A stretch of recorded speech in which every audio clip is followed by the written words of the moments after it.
Jaymin sir વખત સાહેબ ચેનલમાં તમારું સ્વાગત છે। આજે ડિગ્રી ફોર્થ સેમ રેગ્યુલર અને રેમેડિયલ બંને રિઝલ્ટ જીટીયુ તરફથી ડિક્લેર થઈ ગયા છે, પરંતુ એની અંદર કેટલાક પ્રોબ્લેમ આવી રહ્યા છે। ઘણા બધા સ્ટુડન્ટ કોન્ટેક્ટ કરીને કહી રહ્યા છે કે સર રિઝલ્ટ ઓપન થતું નથી। શું પ્રોબ્લેમ હોઈ શકે છે અને એનું સોલ્યુશન શું છે, બંને ટોપિક પર ડિસ્કશન કરીશું આ વિડીયોમાં।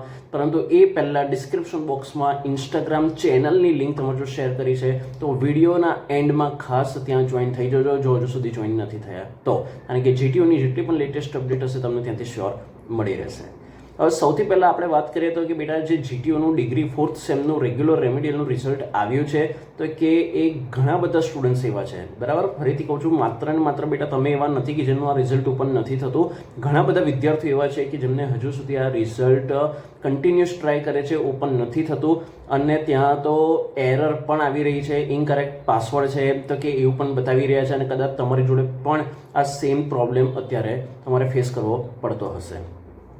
બીજી વસ્તુ તો કે આ પહેલી વાર થયું છે એવું નથી, અગાઉ પણ જીટીયુના રિઝલ્ટની અંદર આ રીતના પ્રોબ્લેમ આવી ચૂક્યા છે અને થોડાક દિવસો પહેલાંની જો વાત કરું તો તે વખતે ઓલમોસ્ટ તમારા જે ટાઈમે અત્યારે આ રિઝલ્ટ ડિક્લેર થયેલું બપોરના સમયમાં એ જ સમયે તે વખતે જીટીયુ તરફથી રિઝલ્ટ ડિક્લેર થયું હતું।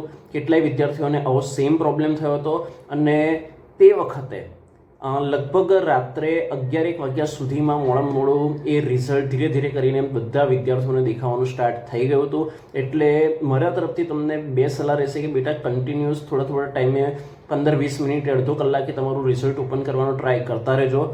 અને બીજી વસ્તુ કે જીટીયુની જે સ્ટુડન્ટ ગ્રેડ હિસ્ટ્રી છે તો કે એના પર પણ તમે તમારું જે પાસવર્ડ છે, કેપ્ચા કોડ છે, એનરોલમેન્ટ નંબર છે, એના થ્રુ તમે એ ટ્રાય કરતા રહેજો કે જેથી કદાચ જે જીટીયુની ઓફિશિયલ વેબસાઇટ છે એના પર જો ઓપન કદાચ ના થતું હોય તો બની શકે ચાન્સીસ છે કે તમારા જે ગ્રેડ હિસ્ટ્રીની આપણે વાત કરીએ તો એના પર થઈ જાય।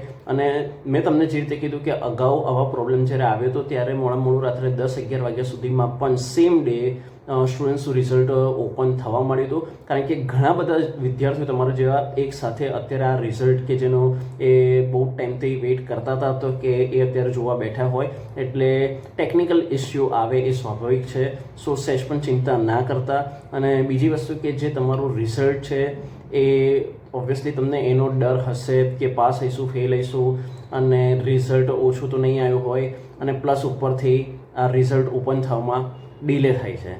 સો બેટા આવા ટાઈમમાં કૂલ એન્ડ કામ રહીને શાંતિથી આ સિચ્યુએશનને હેન્ડલ કરજો અને આઈ હોપ કે પ્રે કરીશ કે દરેકનું રિઝલ્ટ સારામાં સારું આવે।